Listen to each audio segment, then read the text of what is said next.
বিসমিল্লাহির রহমানির রহিম। প্রিয় খামারি ভাইয়েরা এবং প্রিয় সচেতন পশুপ্রেমী ভাইয়েরা, সকলকে জানাই মনি গ্রুপ পক্ষ থেকে আসসালামু আলাইকুম। আমি যে বাছুরটাকে আজকে 4 দিন যাবত ট্রিটমেন্ট করতেছি, চিকিৎসা করতেছি, এটা আসলে মানে আজকে না, আরও আগে থেকেই বলতেছি যে আসলে চিকিৎসার এটা মানে আমার আয়ত্তের বাইরে। এটা দেখেন, এই যে প্রচণ্ড মাত্রায় গ্যাস হয়ে গেছে, ব্লড হয়ে গেছে, ব্লড টিম্পানি। এটা হইলে এমনি প্রস্রাব পায়খানা ঠিক আছে। এখন আমি যে ট্রিটমেন্ট দিছি এই পর্যন্ত, আমার যোগ্যতা অনুসারে, আমি একজন প্রাথমিক চিকিৎসা কর্মী অনুসারে আমার চিকিৎসা শেষ, মানে সর্বোচ্চ দেওয়া হয়েছে। এরপরেও এই যেহেতু সমাধানের দিকে যাইতেছে না, আরও বড় বড় ডাক্তার যারা আছে, বিসিএস কর্মকর্তা, সেই বড় বড় ডাক্তারদের স্যারদের পরামর্শক্রমে আমি ট্রিটমেন্ট করতেছি আজকে প্রায় 3-4 দিন যাবত। এরপরেও আজকে এই অবস্থা। তো আজকে মালিকের সামনে, ওনার সামনেই স্যারের ফোন দিছি আমি। এই যে স্যার, আমার যে এসিআই কোম্পানির স্যারকে ফোন দিছি এবং আরও অনেকজনকে ফোন দিছি।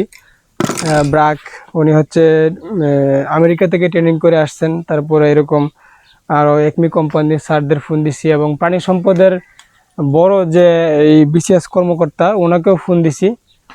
তো ওনাদের ভাষ্যমতে আমি যে ট্রিটমেন্ট দিছি এ পর্যন্ত, আমি যা ওষুধ দিছি এ পর্যন্ত, এবং 4 দিন, আজকে সহ 4 দিন গ্যাস বাইর করতেছি এখান থেকে। তো দেখেন, আমি এটা পেটটা ফুটা করব। তো ওনারা বলতেছে, আজকে ওনার সামনে ফোন দিছিলাম স্যারকে, উনি হচ্ছে বাংলাদেশের মোস্ট অফ দা বড় ডাক্তার, একজন একজন অভিজ্ঞ ডাক্তার। উনি বলছে যে না, এটার ট্রিটমেন্ট আসলে ওই পর্যায়ে আর নাই। এটার ভিতরে এটা মূলত হয়েছিল কি, আমিও বুঝতে পারছি। এই যে পায়ের এখানে একটা ক্ষত হয়েছিল, এই ক্ষতটা মূলত হচ্ছে এলএসডির, মানে লাম্পি স্কিন ডিজিজের ভাইরাস আর কি এটা। তো আরও কিছু ক্ষত আছে এইটা।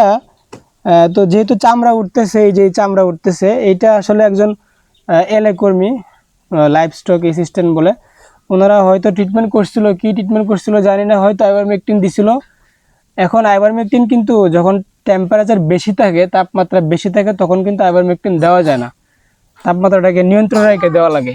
তো উনি হয়তো বা, আমি জানি না কে করছে, তো উনি আইভারমেকটিন দিছিল, তারপরে থেকে গরুর আর কি সিরিয়াস কন্ডিশন। তো এরকম প্রতিবার আমি আজকে 4 দিন যাবত ট্রিটমেন্ট করতেছি, গ্যাসটা বাইর করতেছি। কিন্তু আসলে এই আগুনটা ধরার উদ্দেশ্য হচ্ছে, এটা গন্ধ হয়ে যাবে পুরা বাড়িটা। আগুনটা ধরলে আসলে এদিক কাছে আনা একটু, এটা ধরলে কি গন্ধটা আসলে আগুন হয়ে বাষ্প হয়ে চলে যায় আর কি। ধরো, এই দেখেন আগুন কিন্তু জ্বলতেছে। হ্যাঁ, প্রচন্ড মাত্রায় আগুন জ্বলতেছে। একটা কাগজ আনো তো, একটু কাগজ আনো তো।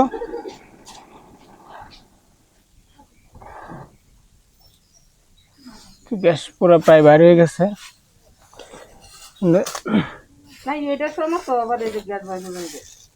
না না, এটা সমস্যা না।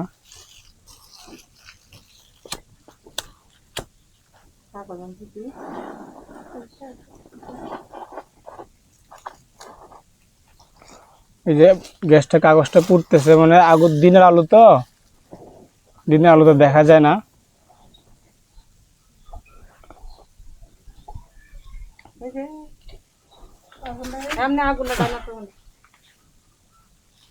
গ্যাস বাইর হয়ে গেছে অলরেডি। গন্ধ অলরেডি, দুর্গন্ধ প্রচুর মাত্রায় হয়ে গেছে।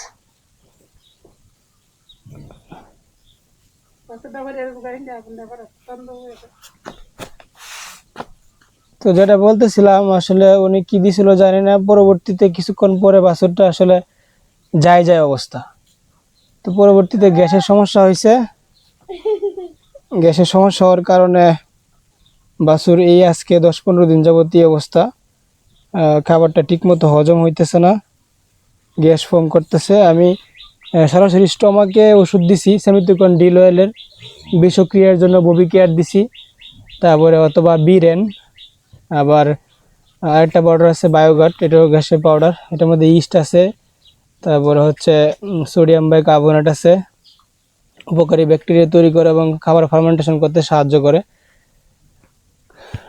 তো মোটামুটি শেষ হয়ে গেছে। এটা কিন্তু অনেক ফোলা ছিল প্রথমে, গ্যাসটা মোটামুটি বাইর হয়েছে, কিন্তু এটা গ্যাসটা 24 ঘন্টা পরে আবার হয়ে যাবে।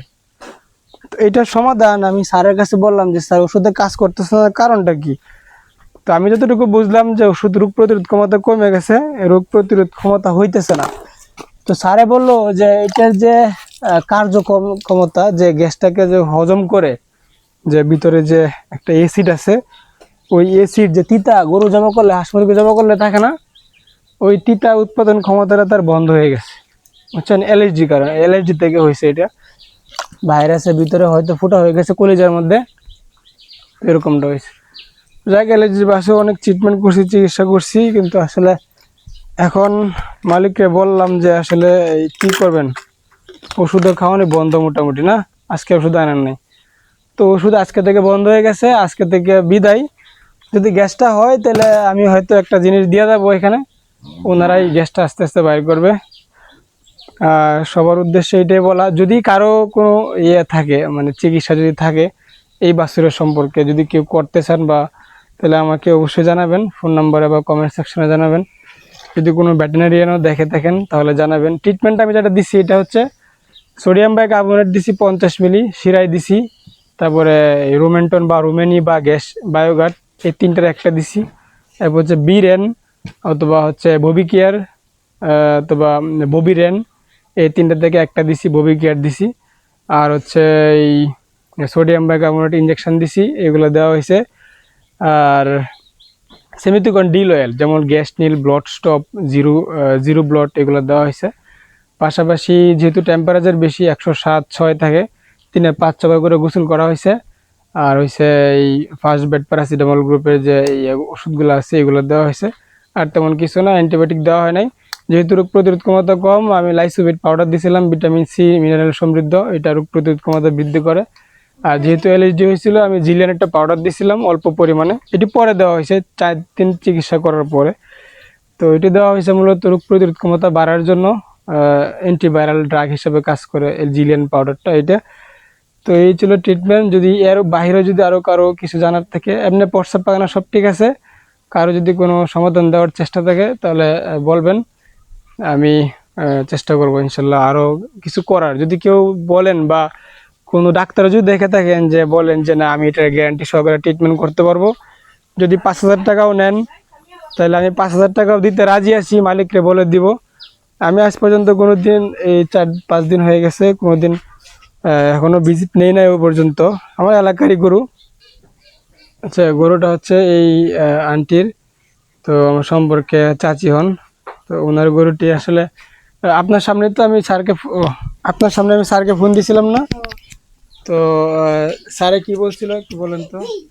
এগুলো তো নামি আছে। আমি যা যা ওষুধ দিয়েছি সমস্ত কিছু ওষুধ বলছি ক্রমান্বয়ে, কিন্তু স্যারে বলছে যে আর কোনো ওষুধ নাই। হ্যাঁ, কি বলছিল, ওষুধ আছে? কইছে আর কিছু ওষুধ নাই। আর কোনো ওষুধ নাই, যা যা দিচ্ছি আমি সব দেওয়া হয়েছে। এখন হচ্ছে উনি বলছে যে যেহেতু তুমি চিকিৎসা কর্মী, তুমি হাসপাতালে রেফার করে দাও, মানে সরকারি হাসপাতালে, তুমি আর বইলো না, এটা হচ্ছে বাঁচবে না হয়তো বা। আমি বলছি স্যার আপনার যদি কোনো ওষুধ থাকে তাহলে দেন। উনি বললো যে না আর কোনো ওষুধ নাই, বলছে না। হ্যাঁ না আছে। তারপরে আমি আরও বললাম, আরও অনেকের কাছে ফোন দিচ্ছি, উনি হচ্ছে সেম, ওনারাও একই কথা বলছেন যে ট্রিটমেন্টের উপর আর কোনো ট্রিটমেন্ট নেই। এখন আমি কি আপনার সাথে, মানে আপনার এখান থেকে জোরপূর্বক কোনো টাকা পয়সা নিছি? না না। শুধু ওষুধগুলো দিয়ে গেছি, মানে সেবার নিয়তে হ্যাঁ, যা যা মন চাইছে বল চিকিৎসা করেন, চিকিৎসা করছেন, ঠিক আছে। হ্যাঁ। আমার উপরে কোনো দাবি আছে আপনার? না, অন্য ওষুধ দাবি নেই। দাবি আছে? আমি কি না। জোরপূর্বক টাকা নিছি কোনো? না না, আপনি টিয়া নিছেন না। আচ্ছা, তো ঠিক আছে, ওনার জন্য দোয়া করবেন যাতে আল্লাহ ধৈর্য দান করে, আর যাতে এরকম যাতে ওনার ঘরে, উনি গরিব মানুষ সবাই আমরা, আমি নিজেও গরিব মানুষ, ওনারাও গরিব মানুষ, যাতে এটা সুস্থ করে দেন আল্লাহ কুদরতিভাবে। কি বলবো, ওষুধের তো শেষ দেওয়া হলো এই পর্যন্ত, এখন আজকে থেকে আর ওষুধ দেওয়া হবে না। নর্মাল যে এই ন্যাচারাল যে ওষুধগুলো আছে, খাবার সোডা আর আদার রস আনাইছি আমি, আদা, ওগুলো দিবে। আর নর্মাল অ্যান্টাসিড দিবে হিউম্যানের, যেগুলো কম দামি ওষুধ, টিকলে টিকলো, আর প্যারাসিটামল দিবে যেহেতু টেম্পারেচার আছে। আর আমি যে এগুলো দিয়ে যাবো, এটা একটা আমরা ফোন দিলে আমি আবার আসবো, গ্যাসটা বাই করে দিয়ে যাবো যাতে ভালো হয়ে যায়। ধন্যবাদ সকলকে, আসসালামু আলাইকুম।